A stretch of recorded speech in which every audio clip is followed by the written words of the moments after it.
Welcome to Fun with Drilling Engineering. When I was a little boy, less than 3 billion people lived on our planet Earth. Now, of course, I've grown much older, and the Earth's population has grown to almost 8 billion people. That means in my lifespan, mankind has almost tripled. Naturally, all these people wanted to have access to the internet, heating, have a refrigerator, and maybe drive a vehicle. Because of this, global energy demand is increasing in proportion to the development and increase in world population, as you can see in the chart.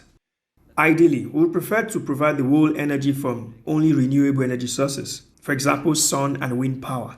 But the world population is growing so fast that the development of renewable energies has not been able to catch up.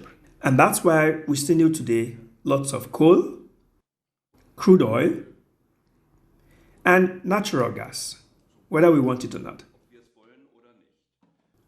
If we believe in most of these statistics, as you can see here, we can assume that this situation would not change a lot in the decades to come.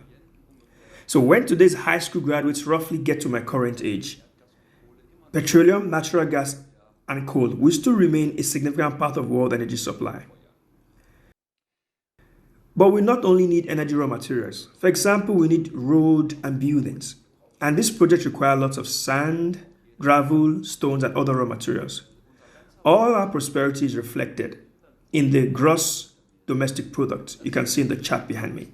It's a measure of how well we're doing. And this gross domestic product is proportional to our raw material consumption. Or in other words, without raw materials, there is no prosperity. For example, it is quite interesting to learn that each of us that lives up to 70 years of age consume about 460 tons of sand in his life, on the average, of course.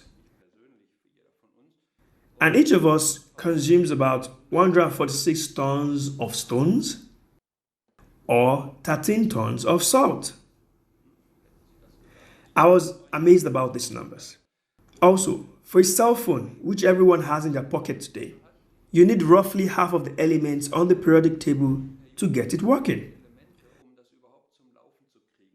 All these elements we need are gotten from the earth.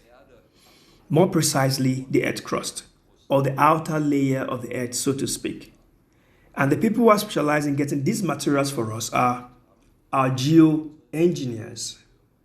Geo Engineers have a wide scope of work. On one hand, we have geotechnicians who are responsible for building and ensuring that mines, tunnels, shafts, and other such structures hold strong and do not pose any risk of danger, for example, as landslides.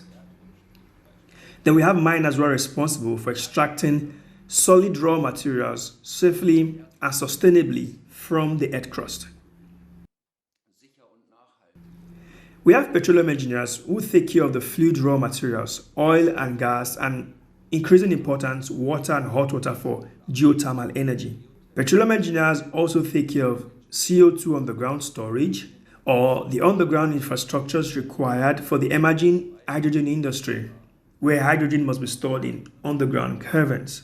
Some people also plan to store energy in form of compressed air in underground caverns. There are lots of opportunities, and all that is done by petroleum engineers. Well, I hope you can see now that geoengineers are required to ensure the prosperity of mankind and protection of the environment. We educate geoengineers here in Freiberg in our program Geotechnics, Mining, and Geoenergy Systems. If you're interested, we'll be happy to welcome you and have you here.